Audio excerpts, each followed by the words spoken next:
आप सब अखन सुनि रहल छी चंचू म्यूजिक के प्रस्तुति।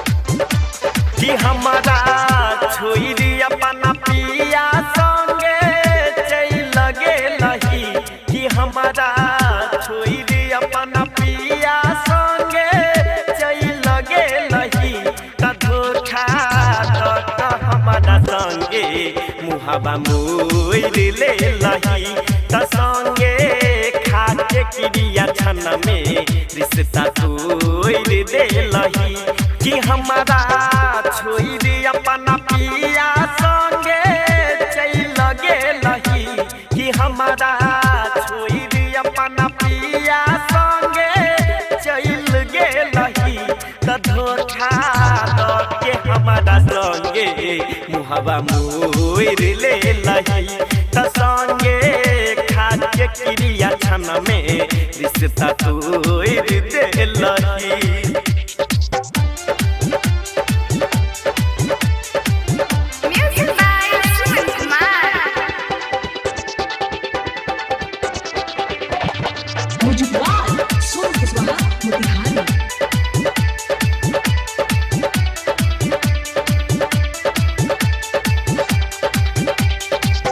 कही रहे छियै हम तोरे जान गे दिल दर्द दिल में हमरा भेल अनजान गे।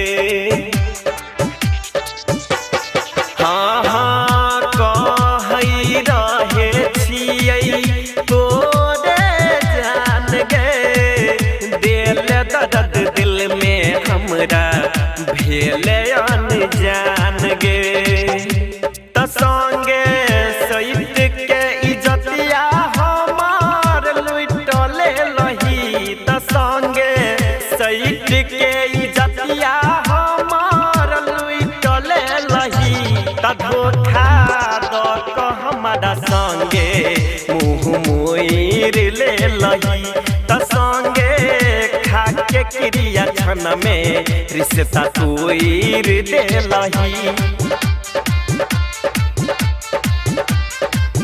Presented by Chanchu Music।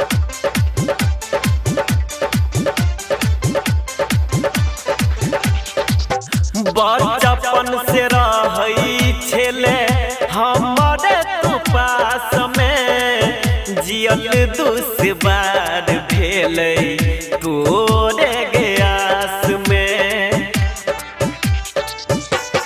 हाँ हाँ बचपन से रही छेले हमारे तू पास में जियल दुश्वार भेलै तोरे गयास में।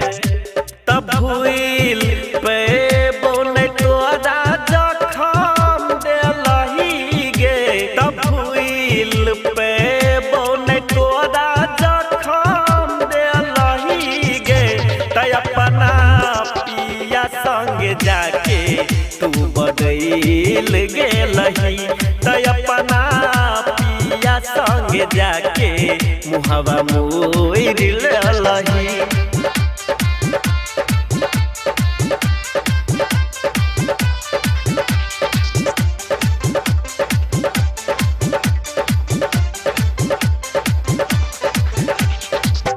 चंदन सुमन के जिंदगी केलही बर्बाद गे गेले तू रोशन संगे हेले तू आबाद गे। हाँ हाँ चंदन सुमन के जिंदगी केलही बर्बाद गे गेले ओ पिंदर संगे भेले तू आबाद गे त जहर द धर्मेंद्र के गेलही गे त जहर द खेसारी के गेलही गे त संगे खाके क्रिया कहिया छन में रिश्ता तोड़ देलही त धोखा द क हमारा संगे मुहावा मोड़ लेलही।